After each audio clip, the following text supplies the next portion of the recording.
Hi, Mike Matthews, physical therapist here with the PT411. Thanks for joining me. If you like this video, make sure you hit the like button. If you're on Facebook, make sure you're hitting the follow button there. And if you're over on YouTube, make sure you're hitting the subscribe button so I can notify you guys when I come out with any further videos. Now, today's video, we're going to be talking about core strengthening, core stability, but we're not just looking at our ab muscles. We're not just looking at these muscles on the front. We're also looking at these muscles on the other side, our back muscles. We have to work all these muscles that surround this lower back so we can keep things nice and strong, keep things nice and stable and controlled so that we can prevent future injuries. And as we go through these exercises, we're going to look at lots of little things that a lot of people tend to not do, lots of little things that we take advantage of that we end up not doing while we're working out that core that we really need to focus on. We need to make sure we're doing what we're trying to do. We're recruiting our core muscles properly without cheating and recruiting other muscles around the core down in our hips and up higher in our shoulders. And throughout this video, you're going to hear me constantly say, activate your TA muscle, activate your transverse abdominis muscle.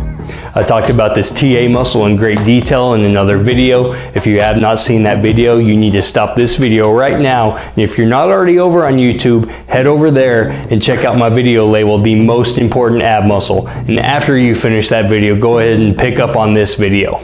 So let's go ahead and take a look at these beginning exercises. We're going to start off with some crunches. So let's get us laying down on the ground. So starting off laying down here. Start off with our knees bent here, laying on our back. Nice comfortable position. Arm placement, we can either have our arms crossed or we can have our hands over here on the same side at our chest or shoulder level. And our knees are bent up at a 90-degree angle. We have our hip flexor muscles right here. We need to make sure that we are not cheating. We are not using those muscles. So in order to do that, we need to actually actively work those hamstrings with this. So we'll have our toes flexed up down here so our heels are on the ground. You're going to actively dig your heels down and up toward your hips at the same time, and this ground right here is resisting that from happening, and you're going to feel your whole body get pulled down slightly towards your feet. And you're going to maintain this hamstring hold right here throughout that entire motion. Same thing with your TA muscle right here. We're going to activate that one and hold that one there the entire time as well. So just coming up into that simple crunch, we're curling up nice and slow. We want to get your head all the way to your shoulder blades off the ground.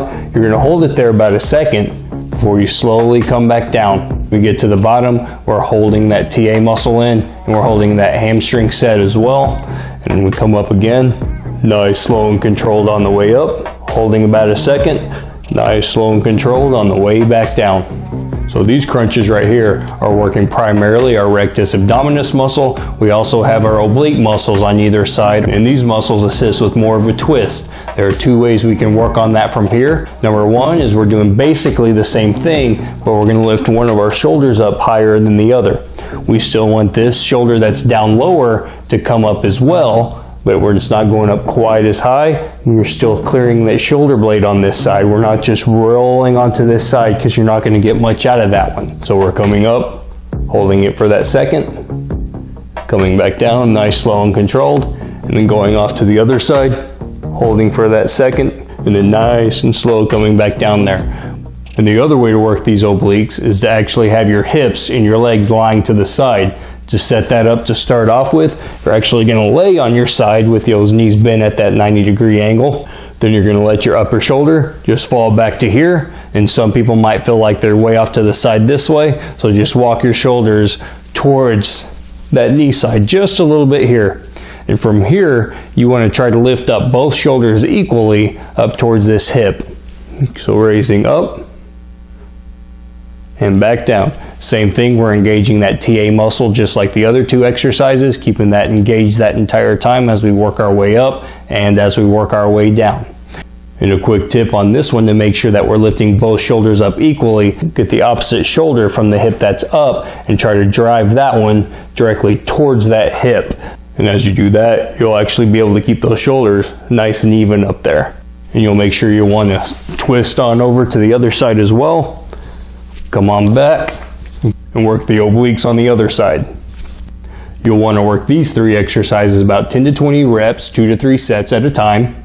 The other exercise to get started with this side, the abdominal side of our core, is actually the planks. So we're going to flip on over to our stomach here. And the traditional position here is having you up on your elbows with your elbows directly under your shoulders here and up on your toes back here, and keeping your core nice and activated, nice and contracted here with that TA muscle nice and drawn in here. A lot of people can't start off with this, so we're actually going to start off in more of a quad position. We're actually going to be on our knees. This will keep it much more manageable for beginners. We start off just holding about 20 to 30 seconds at a time, and we try to build that up. We try and increase that time every week or every other week, trying to get to about 1.5 minutes or 2 minutes. And if we can get to the 2-minute mark and it's not that challenging for us, instead of going up on time even more so we can consolidate our time, that's when we would progress to being up on your toes as well. Start again at down to about 20 to 30 seconds for a set. We work our way up over time, try to get to 1.5 minutes, 2 minutes a set. We're doing 2 to 3 sets each time we work on this. But we also need to work on our spinal muscles on the backside. So we need to lay flat here to work on these. So we're going to start off with some alternating leg raises here. So we're going to have those knees straight. Some people will find it more comfortable with their toes curled up. Most people will actually find it more comfortable with their toes pointed down, so we can start from a lower position. We're going to activate that TA muscle again that we keep talking about. We're going to maintain that contraction there as we lift up one of our legs straight up. Now we don't want to go so far that the entire back and pelvis is rotating, just enough to clear that leg and feel that work in that lower back. So you're going to hold it there for about a second before you lower it back down. Then we're going to alternate off to the other side. Up, hold about a second, and then back down, keeping it nice and controlled, and keeping that pelvis and lower back nice and stationary as much as we can. There will be some movement in there. We just want to minimize it as best as we can there. So the next exercise we're going to do is the same thing with our arms. We're going to do an alternating arm raise. We're going to start off with our arms extended up here. We're going to have our thumbs facing up towards the ceiling, our head and our chest nice and down right here. We're going to raise up those arms just like the legs, one side at a time. We're going to raise that arm up 2 or 3 inches off the ground, hold about a second before we come back down. Then we're going to alternate it to that other side, raising up, holding about a second, and then back down. And same thing on this one. We're activating that TA muscle first and maintaining that contraction throughout this whole movement. And we're trying to minimize movement throughout our pelvis and our lower back. So the next exercise we're going to do, we're going to bring our arms back down lower here. We can keep them closer to our shoulders here. We're just trying to raise up our chest and our shoulders in this position. Keep your head in a nice neutral position here. You're just raising up. Hold about that second or so. Then back down, keeping this one nice and controlled as well. And if this one's too difficult for you, you can start off with your hands down. You can raise yourself up, try to lift your hands up, hold that position for a second, and then taking it down, working that eccentric contraction right there. If we don't have that strength to lift us up, sometimes we can pre-position ourselves against gravity, let go, and then lower ourselves down nice and controlled. And over time, as that strengthens, we can take our hands away and start to raise up just using those back muscles. And if the arm and the leg raises are easy enough on their own, we're not getting much of a challenge on them, we can actually work them at the same time, alternating one arm and the opposite leg at the same time. So for this one, we're still on our stomach, our arms are extended, and our legs are extended. We're going to activate that TA muscle again. We're going to raise up one arm and we're going to raise up the opposite leg at the same time. We got to try to maintain that core, maintain that pelvis and that lower back throughout that movement. It's going to be much more challenging to do it in this position, but it's going to start working that stability, challenging it that much more. So we have one other aspect of our core that we want to work here, and all we have to do is grab onto a weight. Doesn't have to be a lot of weight. We're only going to hold it on one side.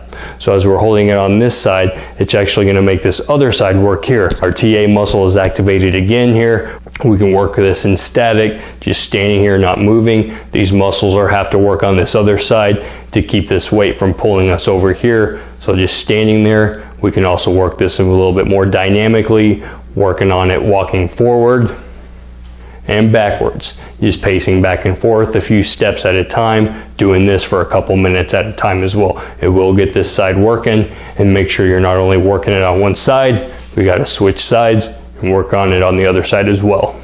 So that was just a short list of exercises there. Just a few exercises to get us started with to keep things strong and stable so that we can protect that spine. And if you're on Facebook, make sure you're following us there. If you're on YouTube, make sure you hit the subscribe button so you can be notified when I come out with any future videos. Again, I'm Mike Matthews with the Physical Therapy 411. Thanks for joining me.